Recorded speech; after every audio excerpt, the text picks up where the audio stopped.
오늘 사도행전 1장 12절에서 26절의 말씀을 가지고 교회의 기초를 세우다라는 제목으로 함께 말씀을 나누고자 합니다. 교회는 신비한 주의 공동체입니다. 교회는 건물도 아니고 그렇다고 단지 사람들의 모인 그런 사회적 집단도 아닙니다. 교회는 어떨 때는 조직적이고 굉장히 체계적입니다. 그러나 교회는 다르게 보면 생명이 있는 유기체와도 같습니다. 교회는 세상의 언어로 딱 뭐라고 간단하게 참 정의하기가 어렵습니다. 왜냐하면 교회는 주님의 몸인 동시에 주를 믿는 사람들의 공동체이기 때문입니다. 주 안에서 하나님과 동시에 구성원 각각이 주께로부터 받은 은사가 각각 다른 그러한 신비한 주님의 몸이죠. 그래서 교회를 알려면 좋은 방법 하나가 바로 교회가 어떻게 시작되었는지를 아는 것이 중요합니다. 교회 시작을 잘 알 수 있는 사도행전의 말씀을 우리가 지난주부터 이제 살펴보고 있습니다. 예수님의 부활하셨음에 대한 증거를 받고 이제 성령님이 강림을 하셔야 될 그 준비, 또한 예수님의 재림에 대한 소망을 가져야 됨을 우리가 지난 시간 살펴보았습니다. 그러므로 교회의 시대가 열리게 되죠. 이는 교회가 예수님의 부활에 대한 믿음과 성령님이 동행하는 예수님의 재림 때까지 이 모든 것이 지속돼야 됨을 우리에게 말씀하고 있었음입니다. 교회 구성원들이 예수님의 부활과 성령님의 교통함을, 재림에 대한 소망이 없이는 교회를 세워나갈 수 없는 의미이기도 합니다. 그리하여 사도행전 전반부는 교회 시대의 시작 전 이제 제자들이 이를 어떻게 준비하고 기초를 놓고 있는지를 우리들에게 말씀하고 있는 부분입니다. 오늘 말씀은 본격적으로 이제 교회의 기초를 세우는 광경입니다. 성도님들은 교회의 기초, 그것이 무엇이라고 생각하십니까? 교회는 건물이나 사람, 재정이 있어야 세워지는 것이라고 많이들 생각합니다. 물론 이런 것들도 필요합니다. 그러나 주된 교회의 기초는 아니죠. 이것들은 다 부수적인 것들입니다. 먼저 교회 시대를 여시기 전 우리 주 예수님께서 죽으시고 부활하시고 승천하셨습니다. 이로 인해 주 예수께서 하나님의 나라의 왕이 되셨음을 선포하신 것이죠. 그런 후 교회의 역사를 여시면서 이제 교회의 기초를 세우십니다. 그러기에 예수 그리스도는 교회의 기초라기보다도 교회의 주인이라고 하는 것이 더 옳은 정의라고 할 수 있습니다. 교회의 주인인 우리 예수님, 우리는 철저히 주인의 뜻에 합당하게 교회를 세워나가야 됐죠. 말씀을 통해서 주께서 교회의 기초를 어떻게 세우는지를 우리가 살펴보기를 소원합니다. 그러므로 교회를 세워감에 있어 기초를 바르게 놓는 우리 엘림 시민교회 성도님 되시기를 간절히 축원드립니다. 자, 먼저 예수님이 승천하신 후 제자들은 예루살렘을 떠나지 아니하고 한 곳에 모이게 됩니다.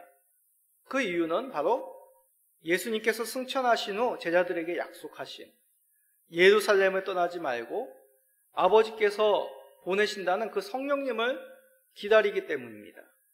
자, 사도행전 1장 4절 말씀 우리 읽어봅시다.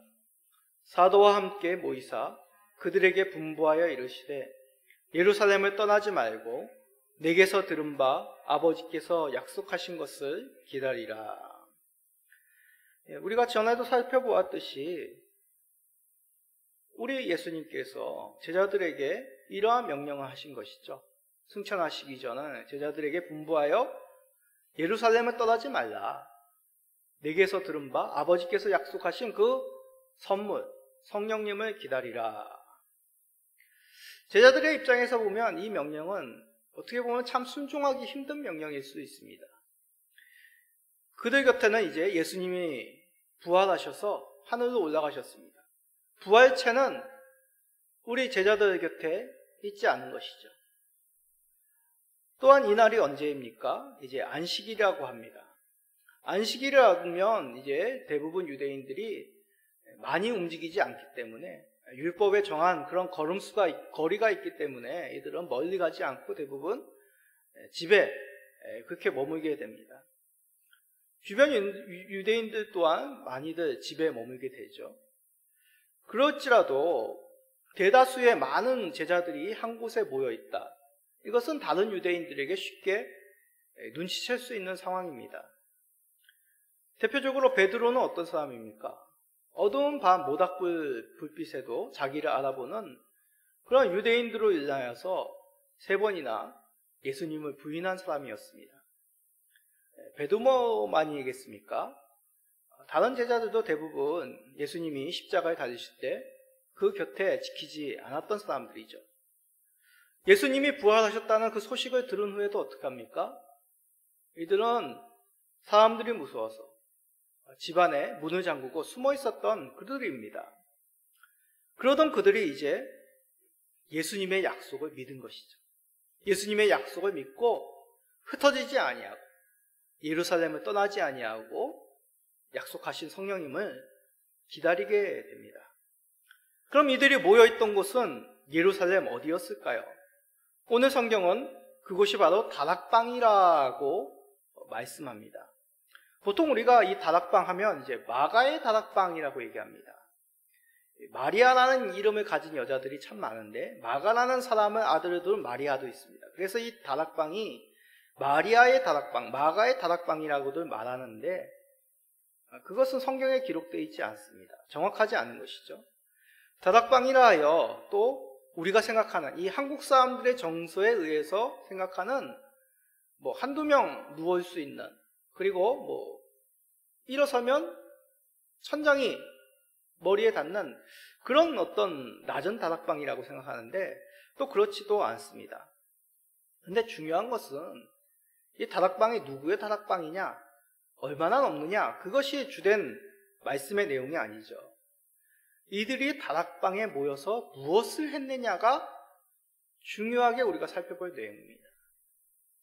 이들이 다락방에 모여서 무엇을 했습니까? 기도하기 시작했다라고 말씀합니다. 누가복음 가장 마지막 절에 이렇게 기록이 되어 있습니다. 누가복음 24장 52절 53절입니다. 그들이 그에게 경배하고 큰 기쁨으로 예루살렘에 돌아가 늘 성전에서 하나님을 찬송하니라. 자, 누가복음에서는 예수님이 승천한 후 제자들이 어떻게 합니까? 큰 기쁨으로 예루살렘에 돌아갔는데 어디에 모였다고요? 성전에서 하나님을 찬송하였다고 합니다. 이게 누가복음에 기록된 것이죠. 근데 사도행전에서는 어디에 모였다고요? 제자들이 다락방에 모였다고 합니다. 우리가 지난 시간에도 말씀드렸듯이 이 사도행전은 누가가 쓴 2번째 내용이라고 하지 않았습니까? 한 사람이 같은 사건을 기록했는데도 성경은 다르게 표현하고 있는 것이죠. 왜 그렇습니까? 누가를 통하여서 누가복음에서 말씀하신 것과 사도행전에서 우리 주님이 말씀하시고자 하는 그 내용이 있다는 것입니다. 자, 구약에서는 이제 성전 예배가 이스라엘 사람들에게, 하나님의 언약 백성에게 참 중요한 것입니다. 그래서 이 누가복음의 마지막에 기록된 성전에서 하나님을 찬송하였다는 것을 통하여서 이들이 어떻게 합니까? 예수님이 부활하시고 승천하신 후에도 여전히 하나님 앞에 나아가 전심으로 예배하며 찬양하며 기도하였음을 말씀하고 있는 것이죠. 그런데 사도행전은 어떻습니까? 사도행전에서는 주된 내용이 새로운 시대가 열렸다는 것입니다. 우리 주님께서 승천하신 후에 이제 새로운 시대가 찾아왔음을 사도행전을 통하여 말씀하시는 것이죠. 그래서 하나님을 경배하던 장소가 성전에서 이제 다락방과 같은 장소로 옮겨졌다는 것을 의미하고자 누가를 성령으로 감동시켜 이렇게 우리들에게 기록된 말씀을 전하고 있습니다. 왜냐하면 이제 주 예수님께서 십자가에서 자신의 몸을 찢으셔서 성전의 휘장이 찢어진 그 사건을 또한 보여주신 것이죠. 예수님의 십자가의 구속 사건으로 이제 구약의 성전 예배가 종결되었다. 예수님의 제사로 말미암아 완성되었다는 것을 나타내셨습니다. 그러기에 구약 성전에서 제사를 통해서가 아니라 이제 예수님을 통해서 하나님의 백성들은 하나님께 나아가는 길이 열리게 된 것이죠. 예수님이 친히 성전이 되심으로 새로운 하나님과의 교제가 주 안에서 시작되었음을 나타내고 있는 말씀입니다. 자, 이제 새로운 하나님과의 교제의 길이 열리면서 하나님과의 교제에 필요한 것들이 우리들에게 주어졌습니다. 구약에서도 이러한 것들이 있었습니다. 이것을 성전의 여러 가지 기구들과 제사의 제도들로 말씀하셨습니다. 자, 성전에 있었던 것들이 뭐가 있습니까? 가장 중요한 언약궤가 있죠. 또 향단, 등대, 기름, 또 떡상에 있는 12떡, 또 하나님 앞에 드리는 제물, 또 제사장 등등 여러 가지가 있습니다.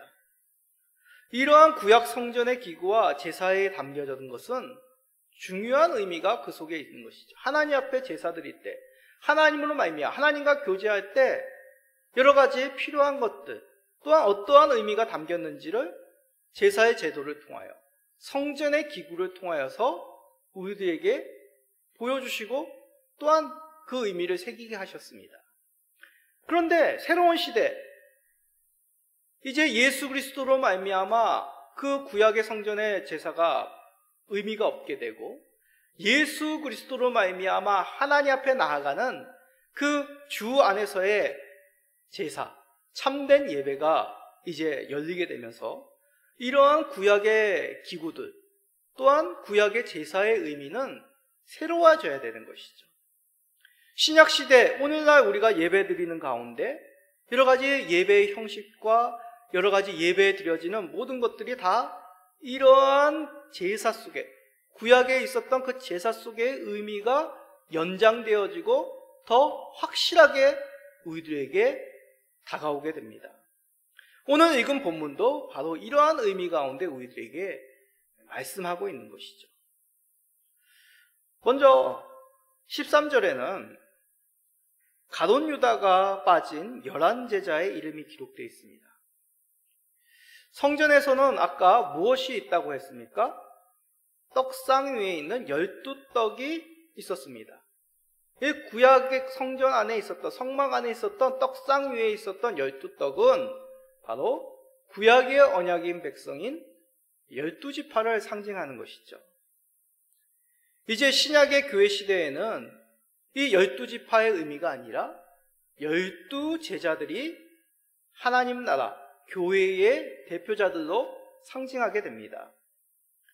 그런데 제자들의 명단, 이 13절에 있는 제자들의 명단에서 우리가 살펴볼 내용이 있습니다. 두 가지인데, 하나는 앞에서 말씀드린 가룟 유다가 결혼이 생겼다는 것입니다. 그러면 그 결혼을 채워 넣어야 되겠죠. 오늘 읽은 본문 마지막 부분에 그러한 내용이 있기 때문에 설교 뒷부분에 이것은 다루도록 하겠습니다. 자, 다른 하나는 이 나머지 11제자들의 이름의 순서입니다. 자, 사복음서에도 이 제자들의 이름이 기록이 되어 있는데 대표적으로 같은 저자인 이 누가복음 6장 15절에서 기록된 12제자들의 이름의 순서와 이 사도행전 1장 13절에 있는 제자들의 이름의 순서가 조금 다릅니다. 자, 누가복음 6장 15절입니다. 곧 베드로라고 이름을 주신 시몬과 그의 동생 안드레와 야고보와 요한과 빌립과 바돌로메와. 누가복음서에서는 이름을 기록함에 있어 가족과 연장자의 순으로 기록이 되어 있습니다. 시몬, 베드로죠.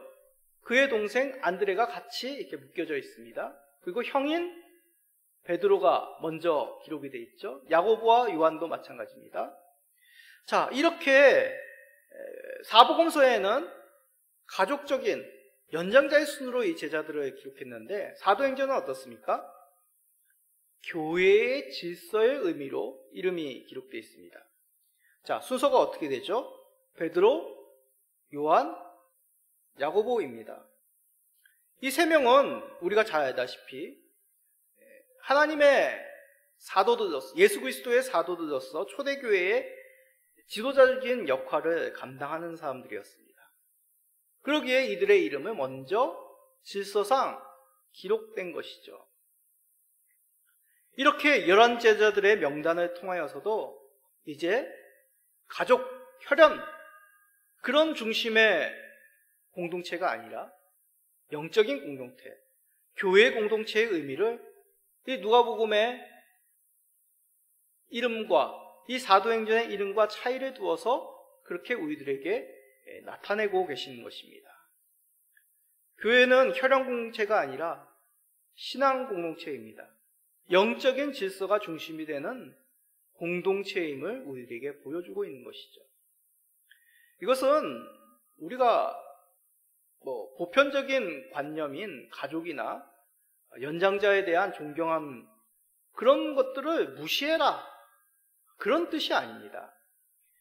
교회 공동체의 중심이 혈연이나 사회적 강념이 아니라 신앙, 영적인 그런 믿음, 그것이 우리의 주된 중심이어야 된다는 것을 강조하고 있다는 것입니다. 영적인 신앙의 공동체라면 공동체 안에서 구성원들이 반드시 해야 할 필요한 것들이 있습니다. 바로 기도입니다. 여러 번 말씀드리지만 기도는 어떤 우리의 소원이나 어떤 능력을 얻기 위한 수단이 결코 아닙니다. 오히려 우리가 주의 뜻을 발견하고 하나님의 형상으로서 빚어질 수 있도록 우리의 생각과 우리의 고집과 우리의 아집을 내려놓는, 하나님께 굴복되는 그런 교제의 시간이 바로 기도임을 우리는 잊지 말아야 됩니다. 그러기에 제자들에게 필요한 것은 기도였습니다. 아직까지 그들 속에 잠겨져 있던 구약의 그런 구습에서 벗어나 새로운 하나님이 여신 이 교회의 시대를 맞이하며 하나님의 형상으로 자신이 빚어져 갈 수 있도록 하나님 앞에 기도한 것이죠. 사도행전 1장 14절입니다. 여자들과 예수의 어머니 마리아와 예수의 아우들과 더불어 마음을 같이하여 오로지 기도에 힘쓰더라. 우리가 이들의 기도 가운데 살펴볼 것은 바로 후반절에 있는 더불어 마음을 같이하여 오로지 기도에 힘썼다는 내용입니다. 이런 제자들은 말할 것도 없고 여인들과 예수님 공생에 예수님을 믿지 않았던 예수님의 육신의 가족들도 함께 마음을 같이하여 기도하였다고 합니다. 구약 성전에서도 제사 가운데 제물을 드린 후에 제사장은 그 제물이 탈 동안 하나님 앞에 기도를 하였습니다. 새로운 예배의 공동체인 교회도 예수 그리스도의 대속과 중보하심을 의지하여 예수님의 이름으로 우리가 함께 마음을 모아 기도해야 되는 것입니다. 주님께서는 분명히 이 기도에 대해서 약속하셨습니다. 마태복음 18장 19절입니다. 진실로 다시 너희에게 이르노니 너희 중에 두 사람이 땅에서 합심하여 무엇이든지 구하면 하늘에 계신 내 아버지께서 그들을 위하여 이루게 하시리라. 이 제자들은 주의 약속을 믿고 몸만 모인 것이 아니라 마음도 같이하여 함께 기도합니다. 또한 오로지 기도에 힘썼다고 말씀합니다. 여기서 오로지 기도에 힘썼다는 것은 어떤 딴 생각을 하거나 마음을 나누어서 기도하지 않았다는 것입니다. 전념하여서 몰두하여서 기도하는데 힘썼다는 것이죠. 자신이나 어떤 공동체의 이익을 위하여서 기도함이 아니라 주님의 뜻을 구하며 하나님 앞에 나아가는, 예수 그리스도의 이름을 의지하여 하나님 앞에 담대히 나아가는 이 제자들이었습니다. 그러기에 이들의 기도에 응답하여 오순절 성령 강림, 세례가 임한 것이 아님을 우리는 깨닫게 됩니다. 성령 강림은 이미 선지자들과 예수님이 약속하신 선물이었죠. 주님께서는 성령님의 강림을 통하여 새로운 교회의 역사를 시작하시는 그런 계획을 태초전부터 가지고 계셨습니다. 그럼에도 우리가 잊지 말아야 되는 것이죠. 하나님의 그런 절대적인 주권과 계획 속에서 우리는 그의 뜻에 합당하게 기도하는 것입니다. 제자들이 주님의 약속을 믿고 그 여러 가지 살벌한 상황 속에서 모여 전심을 다하여 함께 기도하였듯이 우리도 하나님 앞에 마음을 모아 함께 기도해야 되는 것이죠. 성전에는 무엇이 있다고 하였습니까? 향단이 있었습니다. 제사장이 그 향단에서 향을 태울 때 향연은 당연히 연기는 하늘로 올라가겠죠. 그러기에 이 향은 성도들의 하나님의 언약 백성의 기도를 상징하는 것입니다. 그런데 지금 어떻습니까? 화려한 성전에서 올려주는 그 향기로운 향연이 아니라 다락방이라고 하는 곳에서 모여 이들이 함께 마음을 모아 간절히 기도하는, 예수 그리스도의 이름으로 말미암아 자신들이 하나님 나라의 새로운 시대의 이 교회의 역사를 시작하고 맞이해야 될, 세워가야 될 그 기초로서 세워질 수 있도록 이들이 기도의 향연을 하나님께 올리고 있음을 우리는 살펴보아야 됩니다.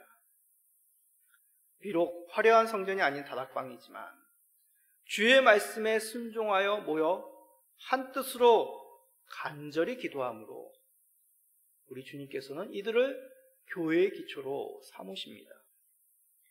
제자들의 기도가 교회의 기초가 되었듯이 우리의 기도를 이 교회의 세움의 기초를 삼을 수 있도록 우리가 간절히 모여 하나님 앞에 기도하는 우리 성도님 되시기를 간절히 축원드립니다. 자, 이제 기도가 하나님 앞에 이들이 모여 주님 앞에 기도합니다.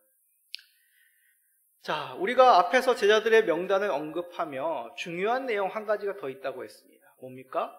바로 12제자 가운데 결혼된 그 가룟 유다의 죽음과 결혼을 채우는 것입니다. 베드로는 먼저 모임 120명 제자들 사이에서 일어나 발언을 합니다. 그의 발언이 어떻게 시작되었는지, 기도 중에 베드로에게 특별한 어떤 하나님의 영감이 주어졌는지, 성령의 감동함으로 그가 일어나 말하였는지는 알 수가 없습니다.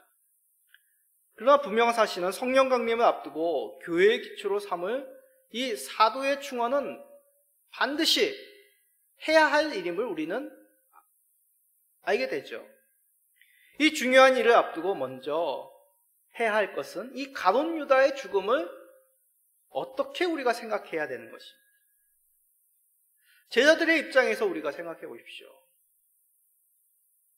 이들이 3년 반 동안 함께 생활하였습니다. 그런데 함께 믿음의 동료로서 예수 그리스도를 위하여 함께 목숨을 바치겠다고 다짐하였던 이 가룟 유다가 배도하여서 예수님을 대적자에게 팔아넘겼습니다. 그 조건으로 더러운 이득을 취하였고 죄책감으로 자기 스스로 목숨을 끊었습니다. 제자들의 입장에서는 굉장히 충격적이고 당황스러운 일이었을 것입니다. 성도들이라면 어떤 감정이 드십니까?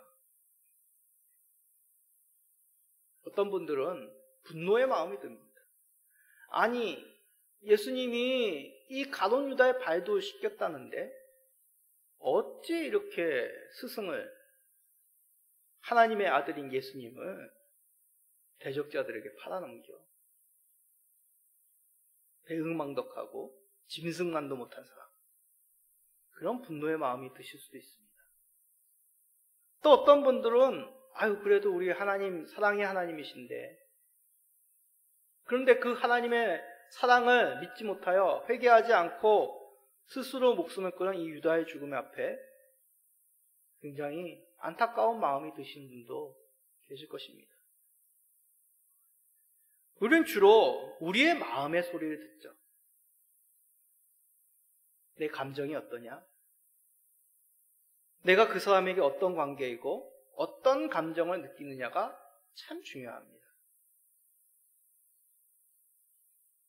그러나 베드로의 발언은 자신과 제자들의 감정이 주된 내용이 아닙니다. 어떤 자신이 이 가룟 유다에 대한 어떤 배신감을 느꼈느냐, 얼마나 그를 안타깝게 여겨야 되느냐, 그런 감정의 얘기를 하지 않습니다. 이 뜻은 우리가 감정을 무시하라는 의미가 아닙니다.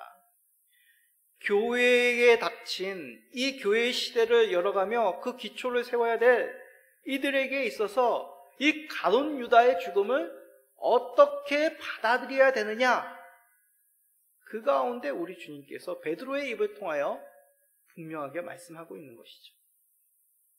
그 중심은 바로 하나님의 말씀입니다. 사도행전 1장 16절입니다. 형제들아, 성령이 다윗의 입을 통하여 예수 잡는 자들의 길잡이가 된 유다를 가리켜 미리 말씀하신 성경이 응하였으니 마땅하도다. 베드로는 다윗을 통하여 유다에 대한 예언의 말씀이 성취되었음을 그 자리에 일어나 모인 120명 제자들에게 전합니다. 자, 그러면 여기서 우리가 궁금함이 생기죠. 다윗을 통하여 예언된 말씀이란 것이 무엇일까요? 자, 이 말씀은 우리 예수님께서도 요한복음 13장 18절에 언급하신 바로 시편 41편의 말씀입니다. 자, 먼저 예수님이 언급한 내용 우리가 살펴봅시다. 요한복음 13장 18절입니다. 예수님이 하시는 말씀입니다. 내가 너희 모두를 가리켜 말하는 것이 아니니라. 나는 내가 택한 자들이 누구인지 알미라. 그러나 내 떡을 먹는 자가 내게 발꿈치를 들었다 한 성경을 응하게 하려는 것이니라. 우리 예수님께서 누구십니까? 하나님의 아들이시죠.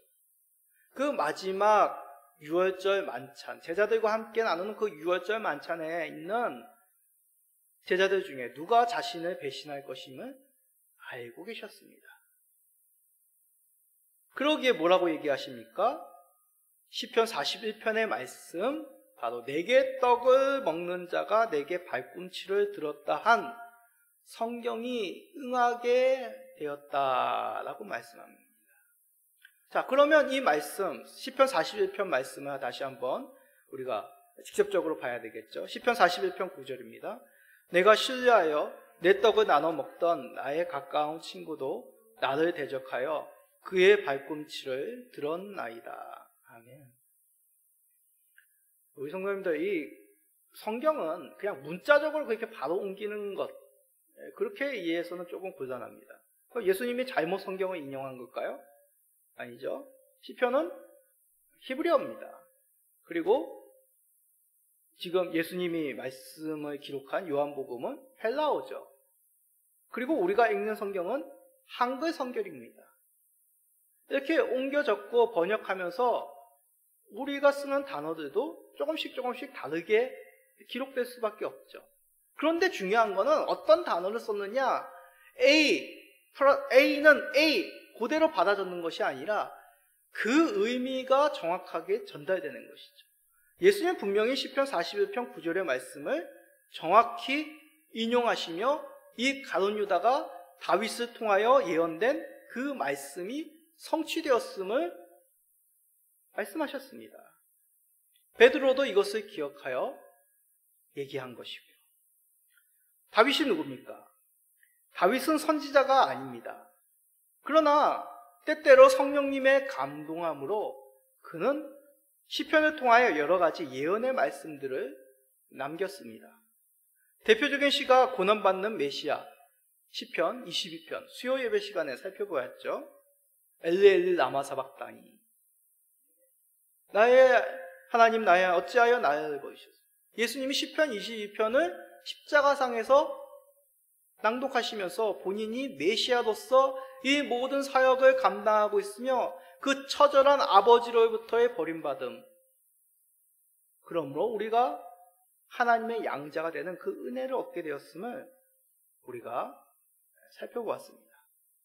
이와 같이 시편 41편도 주를 배반할 대적자에 대한 예언의 말씀이었고 결국 유다의 죽음으로 이것이 성취되었음을 예수님도 언급하였고 베드로도 이것을 말한 것입니다.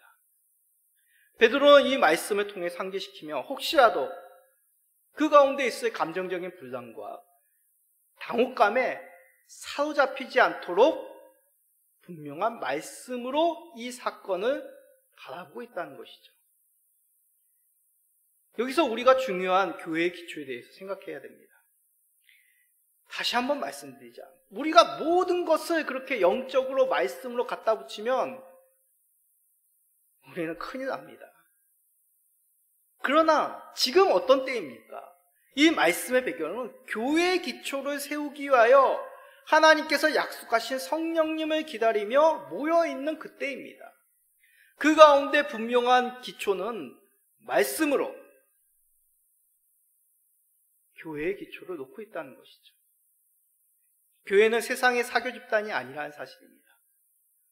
사회조직은 자신의 이익, 감정적 친분, 여러 이해적 관계로 이루어지는 경우들이 많습니다. 그래서 세상에 그런 막말로 뭐라고 합니까?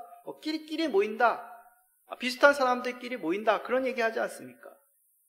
그러나 교회는 그렇지 않습니다. 신약 시대에 이루어질 교회는 철저히 주의 뜻, 말씀으로 세워지는 하나님 나라의 공동체입니다. 베드로는 유다의 죽음도 이러한 원리에서 벗어나지 않음을 분명히 그 가운데 일어나 선포하고 있는 것이죠. 말씀으로 교회 공동체의 기초가 흔들리지 않도록 예수님의 수제자답게 일어나 선포하고 있는 것입니다. 참고로 18절에서 19절의 가로친 부분은 베드로가 언급한 것이 아닙니다.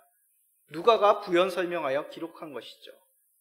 자, 이 부분에 있어서 마태복음 27장 5절에서 8절에 가룟 유다의 죽음과 조금 다른 모습으로 기록되어 좀 성경을 읽는 분들이라면 이 성경이 왜 이럴까 생각하기 쉬운 내용입니다. 다시 한번 말씀드리지만 이 사복음서나 사도행전은 어떤 한 사건을 자세히 묘사한 설명서가 아닙니다. 한 역사적 사건도 기록자들을 통해서 다양한 측면으로 묘사되기 마련이죠. 그래서 어떤 학자들은 그냥 이게 참고로 알아주십시오. 이건 정확한 게 아닙니다. 이 가룟 유다가 목을 매다 죽었는데 그 시체가 떨어져 창자가 터졌다. 아니면 그대로 나무에 매달려 있다가 줄이 썩어서 이제 시체가 떨어지고 창자가 흘러내렸다. 여러 가지 이야기들이 있습니다. 또 여러 가지 역사학자들의 어떤 기록들, 그런 것들을 예를 들어 설명하는데 우리가 알 수 없죠. 그 당시에 살지 않았으니까. 근데 중요한 거는 이 가룟 유다가 어떻게 죽었냐, 그의 시체의 훼손 상태가 어떠냐, 그게 중요한 것이 아닙니다. 중요한 것은 바로 하나님을 대적하는 그러한 세력에 동조했던 배도하는 자의 결과가 어떠했는지가 중요하여 누가를 통하여 부연 설명식으로 이렇게 기록하였다는 것이죠. 비참하고 끔찍한 결말에 대하여 후대들이 분명히 이것을 기억할 수 있도록 있는 그대로 적었다는 것입니다. 어리석은 선택을 하지 않도록 교훈을 우리들에게 주시는 것이죠. 미혹되지 않도록 중심을 잡는 것이 중요합니다. 건전한 신학 교육을 받은 말씀의 사역자의 지도 아래 바른 말씀의 해석이 필요한 것이죠. 그러므로 교회는 말씀의 공동체로서 그 기초가 세워지는 것을 잊지 않으시기를, 우리 성도님 반드시 이것을 기억하시기를 간절히 축원드립니다. 자, 이제 가룟 유다의 사건도 이제 정리가 되었습니다. 이제 남은 것은 가장 중요한 그 빈자리, 사도의 결혼을 충원하는 것이죠. 단지 일자라는 한 사람을 세우는 것이 아닙니다. 신약 시대의 주의 공동체인 교회의 기초가 될 12사도를 세워야 되는 것입니다. 이들은 구약의 12지파, 그리고 완전수 1000이라는 숫자와 곱해져 요한계시록 14만 4천 명이라는 하나님 나라의 온 백성이란 상징적인 의미를 이 12제자라는 그 의미 속에서도 또한 담게 됩니다. 이 중요한 일에 반드시 필요한 것이 무엇이겠습니까? 다수결이 아닙니다. 하나님의 뜻, 주님께서 가르치시는 그 말씀의 원리에 합당해야 되는 것이죠. 그래서 베드로는 3가지 원칙을 제시합니다. 사도행전 1장 22절입니다. 항상 우리와 함께 다니던 사람 중에 하나를 세워 우리와 더불어 예수께서 부활하심을 증언할 사람이 되게 하여라 하리라 하거늘. 자, 첫 번째가 뭡니까? 요한의 세례로부터 예수님의 승천까지 예수님과 제자들과 함께한 사람이어야 됩니다. 다시 한번 말씀드립니다. 첫 번째 원리가 요한의 세례부터 예수님의 승천까지 예수님과 제자들과 함께한 사람 중에 선택해야 되는 것입니다. 지난주에도 우리가 말씀을 살펴보았습니다. 교회의 시작, 예수님의 부활을 목격하고 그 증거를 받고 그들로 말미암아 교회의 시작을 우리 하나님께서 준비하셨습니다. 그런데 왜 여기서 요한의 세례부터 함께하였던 자들일까요? 요한의 세례가 베풀어지는 사역은 예수님이 요한에게 물 세례를 받았을 때인지, 아니면 이 세례 요한 자체가 이 사역을 시작할 때인지, 그것을 우리가 정확하게 언제인지, 몇 월 며칠 언제인지 우리는 정확히 알 수 없습니다. 그러나 요한의 세례를 베풀던 기점으로 예수님의 공생애가 시작되었고 제자들이 그 예수님과 함께하였음을 우리는 사도행전을 통하여 살펴보게 되죠. 자, 요한복음 대표적으로 요한복음 15장 27절입니다. 너희도 처음부터 나와 함께 있었으므로 증언하느니라. 예수님의 말씀이죠. 제자들을 보시면서 뭐라고 얘기합니까? 처음부터 너희들이 나와 함께 있어 증언할 수 있다라고 얘기합니다. 그러므로 제자는 예수님이 데리고 있었던 이 12제자의 조건, 처음부터 예수님의 그 메시아 되심을 눈으로 목격한 사람, 그 증거를 받은 사람 중에 선택돼야 됩니다. 그러므로 예수께서 부활하심을 증언하게 되시죠. 이는 영광스러운 직분과 동시에 고난의 직분입니다. 갖은 회유와 또한 여러 가지 핍박 속에서 이들은 순교할지 회유당할지 그 선택의 기로에서도 흔들림 없이 예수가 그리스도시요 하나님의 아들이시요 부활주시요 다시 오실 재림의 주임을 당당하게 증거해야 될, 선포해야 될 주의 사도였습니다. 이러한 영광과 고난의 사도도 충원될 후보, 그렇다고 막무가내로 세우는 것이 아닙니다. 복수로 세워 그 중에 한 명은 선택하게 합니다. 그 한 사람이 누구입니까? 유스도라고 하는 요셉이고 다른 하나는 마띠아라는 사람입니다. 자, 이들이 누구일까? 안타깝게도 성경에는 유스도라고 하는 동명이인은 언급이 되나 여기서 얘기하는 유스도가 그 유스도인지 알 수 없습니다. 또한 이 마띠아에 대한 이름도 없습니다. 당혹스럽죠.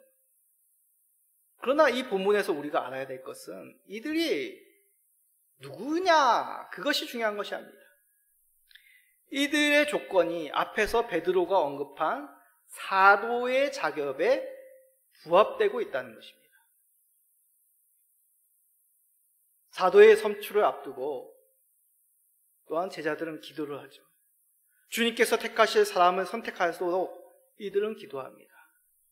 중요한 것은 말만 하는 기도가 아니라 진심으로 기도하는 것이죠. 기도는 이렇듯 기도한 대로 행동해야 되는 것입니다. 인간적인 방법이 아니라 하나님께서 이것을 이룰 수 있도록 주의 뜻으로 사도의 충원을 세울 수 있도록 이들의 기도와 이들의 선출 방법이 하나가 된 것이죠. 만약 기도는 이렇게 하지만 실제적으로 자신이 선호하는 그런 사람을 세우기 위하여 인간적인 방법을 한다면 이것은 하나님을 기만하는 행동일 것입니다. 제자들은 그러지 않았습니다. 그들과 함께하여 예수 그리스도의 부활을 담대히 증언할 그 사도를 주의 뜻으로 세울 수 있도록 기도 후에 또한 그들이 선택하여 세우는 방법 또한 주님께 맡기는 방법을 선택하였습니다. 그 방법은 다름 아니라 좀 우리들에게 당혹한 방법인데 제비뽑기입니다. 사도행전 1장 26절입니다. 제비 뽑아 마띠아를 얻으니 그가 11사도의 수에 들어가니라. 자, 어떻게 제비를 뽑았는지 역시 성경에 나와 있지 않습니다. 그러나 그 당시 일반적으로 사람들이 제비를 뽑는다라고 하는 그 선택의 방법은 항아리에 사람의 이름을 쓴 종이를 넣습니다. 그리고 그 항아리를 흔듭니다. 흔들다 먼저 밖으로 나오는 표에 적힌 자를 선출하는 것이 보통 제비를 뽑다라는 그 당시의 방법이라고 합니다. 또 학자들이 그러면 이 항아리를 누가 흔들었느냐? 두 사람, 이 마띠아와 이 또 다른 한 명이 이것을 흔들었느냐? 아니면 나머지 11제자들도 함께 모여서 흔들었느냐? 여러 가지 얘기가 있습니다. 근데 우리는 정확히 알 수 없습니다. 중요한 거는 우리가 보면 좀 미신적인 거 아닌가? 뭐 넣고 뭐 뽑기 뭐 그런 식으로 우리 자녀들이 학교에서 뭐 뽑기 하듯이 그런 방법으로 어떻게 사도를 선출할 수 있느냐? 이런 방법이 반드시 성경에 있다고 해서 지금도 이렇게 해야 된다는 것은 아닙니다. 중요한 것은 자신들이 모두 다 정해놓고 인간적인 생각으로 의결하고 조절해서 했다는 것이 아니라 하나님이 전적으로 간섭해야지만 이룰 수 있는 방법을 선택했다는 것이죠. 투표를 하던 추첨을 하던 주께서 가르치신 말씀에서 벗어나지 않으며 하나님의 뜻으로 선출되는 것이 중요한 내용입니다. 교회 감독관들은 투표의 절차가 주의 뜻으로 이루어지도록 살펴야 되는 것이죠. 이를 통해 마띠아가 선택하게 됩니다. 마띠아는 다른 11명의 사도보다 차순위의 어떤 열등한 사도가 결코 아닙니다. 다른 11사도들과 동일하게 사도의 권위를 줍니다. 사도행전 6장 2절입니다. 12사도가 모든 제자를 불러 이르되 우리가 하나님의 말씀을 제쳐놓고 접대를 일삼는 것이 마땅하지 아니하니. 이 말씀은 나중에 이제 살펴보겠지만 7 집사를 세우는 문제죠. 그 문제에 있어서 중요한 결정이죠. 이 중요한 결정에 11사도가 모인 그렇게 얘기하지 않습니까? 12사도라고 분명히 얘기합니다. 마띠아도 포함되겠죠. 마띠아는 이렇듯 교회의 기초가 된 사도로서 전승에 의하면 그냥 참고로 아십시오. 정확한 것도 아닙니다. 전승에 의하면 이 마띠아도 에디오페에서 순교하였다고 합니다. 자, 이렇듯 주께서 약속하신 성령 강림을 앞두고 교회의 기초를 세움이 완성되었습니다. 먼저 모여 한 마음으로 간절히 기도하였고 그런 혼란스러울 수 있는 그런 상황들을 말씀으로 굳건하게 세웠습니다. 가장 중요한 사도의 충원도 예수님의 메시아됨을 증거를 목격하고 이것을 담대하게 증언할 그 사람들을 복수로 추천받아 하나님의 뜻으로 기도 가운데 선출되었습니다. 우리는 이런 교회 기초 가운데 이어지는 주의 몸 엘림 시민교회 속에 속해 있는 성도들입니다. 우리가 주 안에서 같은 교회의 기초 위에 세워진 교회라면 당연히 우리도 이러한 말씀의 원리 가운데 교회를 세워가야 되는 것이죠. 우리 교회는 개척교회로 참 어려운 상황에 있습니다. 어렵다고 해서 경제적으로 어려운 게 아니죠. 전도하기가 어렵고 또한 부족한 종인지라 성도들의 마음을 잘 헤아리지 못하는 그러한 연약한 자입니다. 이 코로나 시국과 맞물려 우리는 이렇게 연약합니다. 그런데 감사하게도 멀리서도 우리 교회를 위하여, 저를 위하여, 우리 가정을 위하여, 성도들을 위하여 기도하고 계시는 많은 분들이 있습니다. 저번 주에도 예전에 사역했던 한 성도님이 전화하여서 기도하고 있다고, 힘내시라고 새벽마다 우리를 위해 기도하고 계시다고 그렇게 반가운 통화를 주셨습니다. 우리도 어디서나 언제든지 기도할 수 있습니다. 어찌 우리는 기도하지 않습니까? 비록 지금 이 자리에 모인 자들이 극히 작습니다. 그런데 우리는 혼자가 아닙니다. 주님께서도 주 보좌 우편에 앉아 우리를 말할 수 없는 탄식으로 기도하고 계십니다. 성령님도 우리와 함께 계시며 가야 할 바를 알지 못하는 우리들을 인도하시며 기도하고 계십니다. 그러니 멀리 보고 장거리 경주와 같이 지치지 말고 꾸준하게 믿음의 경주를 행하여야겠습니다. 주께서 우리를 위해 중보하고 계십니다. 합당한 말씀, 바른 말씀, 주의 섭리로 계속 교회를 세워나가는 우리 모든 성도님 되시기를 간절히 축원드립니다. 아멘.